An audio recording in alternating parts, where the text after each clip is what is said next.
Hello and welcome to my YouTube channel Anuranjan's Academic Insights।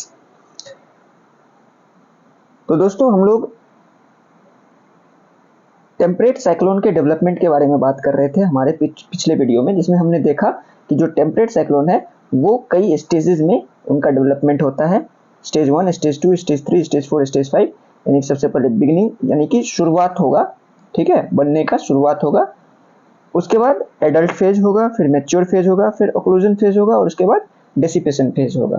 तो आइए हम लोग एक एक करके इन सभी फेज स्टेजेस को देखते हैं। तो सबसे पहले दोस्तों बिगिनिंग फेज क्या होता है। बिगिनिंग फेज में formation of front when both cold and warm air masses meet. जब एक कोल्ड और एक वार्म एयर मास एक दूसरे से मिलते हैं तो फ्रंट का फॉर्मेशन होता है।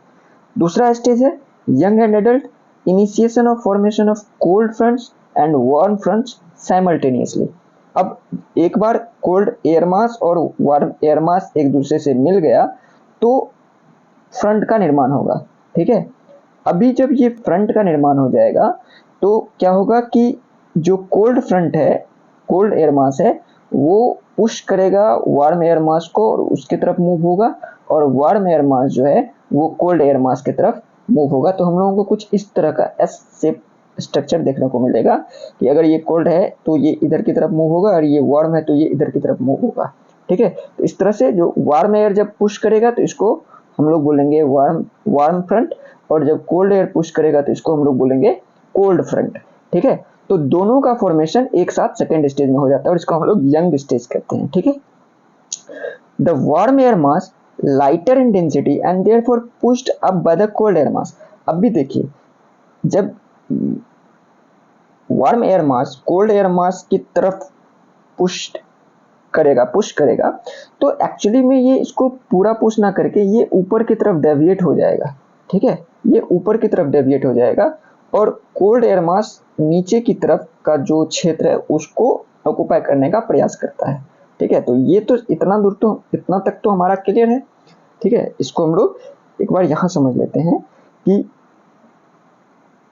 लेट्स सपोज ये फ्रंट है और ये कोल्ड एयर मास है और ये वार्म एयर मास है, ठीक है।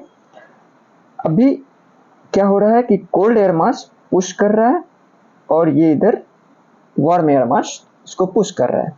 अभी कोल्ड एयर मास का डेंसिटी चूंकि ज़्यादा है और इसका डेंसिटी कम है तो ये तो इसको पुश करेगा काफ़ी अंदर तक, लेकिन ये इसको काफ़ी अंदर तक पुश नहीं कर सकता है, ठीक है, क्योंकि इसका डेंसिटी कम है। तो अगर पुश नहीं कर सकता तो ये क्या होगा, ये ऊपर की तरफ डेविएट कर जाएगा, ठीक है। और इस तरह से ये जो कोल्ड एयर मास है वो इधर की तरफ ऑक्युपाई करने का प्रयास करेगा। तो इसके ऊपर जाने से जो स्पेस खाली होगा ना, उस स्पेस में ये कोल्ड एयर मास उस स्पेस को ऑक्युपाई करेगा। क्लियर? चलिए तो वापस जाते हैं।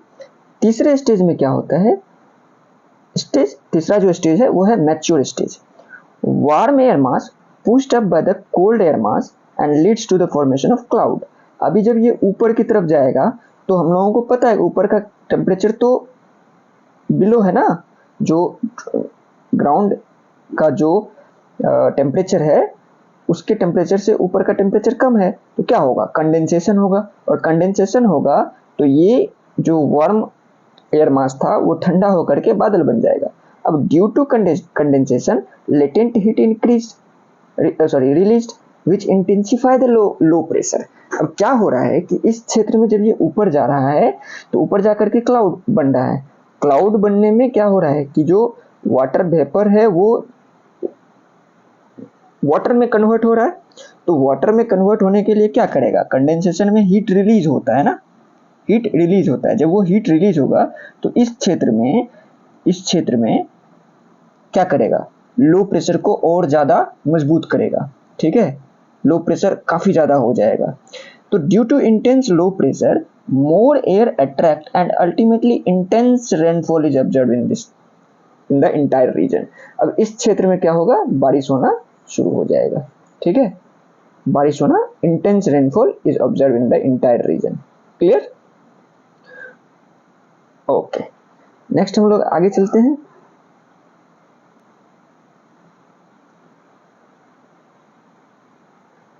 चौथे स्टेज में बिगिनिंग ऑफ ओक्लूजन। ओक्लूजन हम लोग कहते हैं कि कोई चीज जो अब बंद होने के कगार पे है, ठीक है, क्लोज होने के कगार पे है। आपने 10th क्लास में एक एमीबा का स्ट्रक्चर पढ़ा होगा इस तरह से, ठीक है, और जब वो अपने फीड को अंदर ले लेता है तो इस तरह से फिर खुद को क्लोज कर लेता है, तो that is called as occlusion. Similarly इसी तरह का कुछ काम यहाँ पर होने जा रहा है, आप तो थोड़ा ध्यान से देखेंगे। Occlusion refers to the act of closing और ब्लॉकिंग समथिंग, ठीक है। In this stage the cyclone starts declining and the low pressure gets weakened. सबसे पहला चीज कि जो साइक्लोन था, एयर का मूवमेंट चल रहा था, ठीक है, एयर का मूवमेंट चल रहा था, वो धीरे धीरे कम होता जाएगा, और जो लो प्रेशर यहाँ इंटेंस लो प्रेशर क्रिएट हो गया था जिसकी वजह से ये हवाएं और तेज हो गई थी, ठीक है, वो लो प्रेशर कम हो जाएगा। क्यों कम हो जाएगा?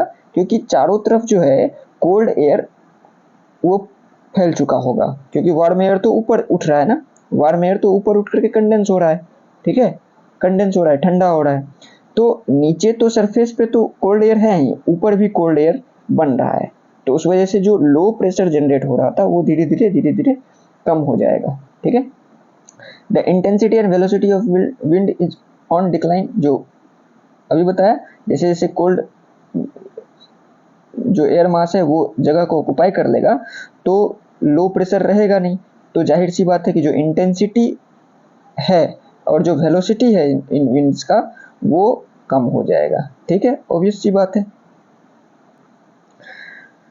The convergence of two fronts get detached from the ground। अब जो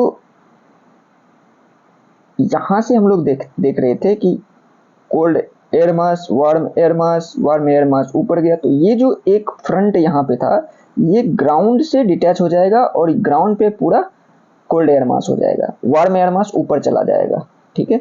तो वार्म एयर मास जब ऊपर जाएगा तो जो कि ऑलरेडी कंडेंसेशन का प्रोसेस चल रहा है वहां, तो धीरे धीरे तो क्या होगा कि एयर जो है ऊपर उठना बंद हो जाएगा, क्योंकि अब यहाँ पे कोई वार्म एयर मास तो रहा नहीं। तो जब वार्म एयर मास नहीं रहा, मतलब वार्म एयर मास खत्म हो गया और उसके जगह पे कोल्ड एयर मास उस सारे जगह पे फैल गई है, ठीक है। तो जब सोर्स ही नहीं रहेगा, वार्म एयर मास रहेगा ही नहीं, तो ऊपर क्यों जाएगा, और जब धीरे धीरे ये ठंडा होगा, ठीक है, तो कंप्लीटली जो साइक्लोन का कंडीशन है वो खत्म हो जाएगा, ठीक है। तो इसी तरह से हम लोग देखते हैं स्टेज 5 में डिसिपेशन और लेट ऑक्लूजन, मतलब अब ये end of the cyclone condition, cyclonic condition है। More and more area of the surface occupied by the cold air mass. हमने अभी कहा कि पूरा एरिया जो है जहाँ पे वार्म एयर मास था वहां भी कोल्ड एयर मास जो है वो हो जाएगा। The warm air pushed up cools down under impact of cold air mass as well as adiabatic process से या फिर cold air mass के impact से जो है वो ठंडा हो जाएगा। At the end, low pressure is completely eliminated and the normal condition attained। Clear? तो इस तरह से हमने देखा कि किस तरह से टेम्परेट साइक्लोन जनरेट होता है और फिर वापस से नॉर्मल कंडीशन में आ जाता है, ठीक है। नेक्स्ट हम लोग बात करते हैं, यहाँ पे देखिए ये हमारा पहला स्टेज है फ्रंट डेवलपमेंट। देखिए ये कोल्ड एयर मास हो गया, ये कोल्ड एयर मास हो गया, ये वार्म एयर मास हो गया, और दोनों के बीच में फ्रंट का डेवलपमेंट हुआ है। ये जो है ये हमारा फ्रंट का डेवलपमेंट हुआ है।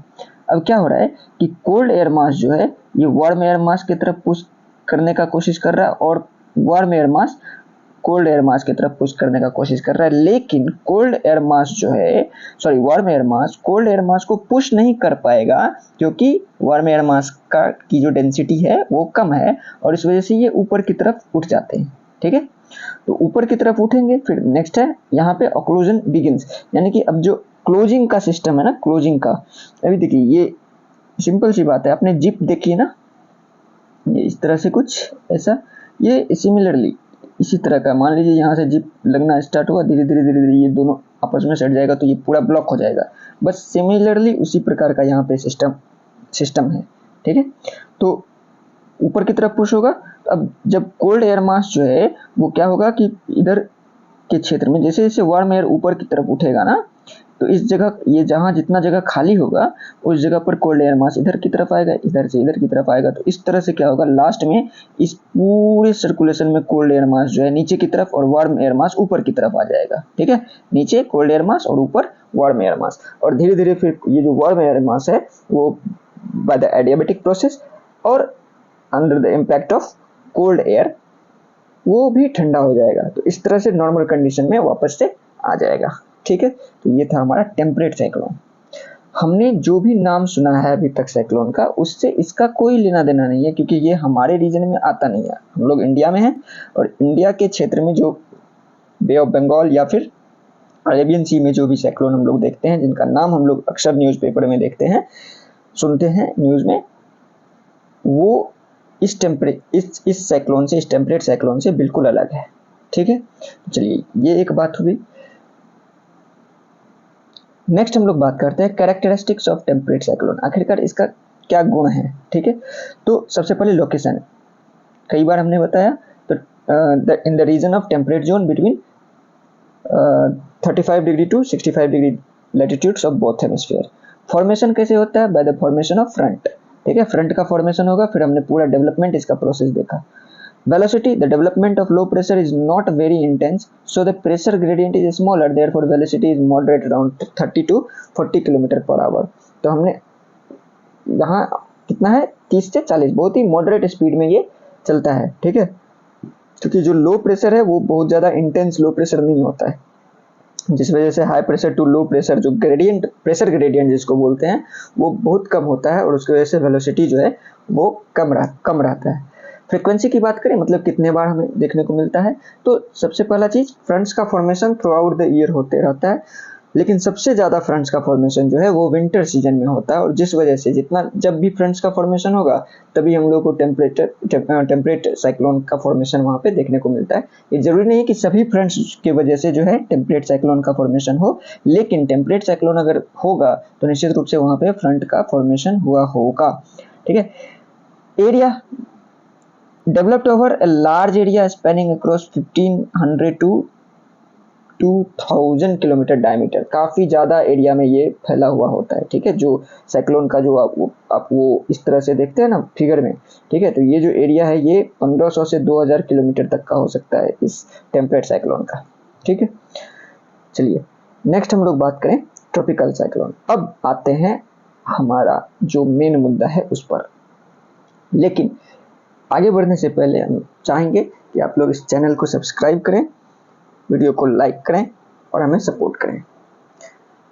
ट्रॉपिकल साइक्लोन और उसके कैरेक्टर के बारे में हम लोग अपने अगले वीडियो में देखेंगे। तब तक के लिए धन्यवाद, अपना ख्याल रखें।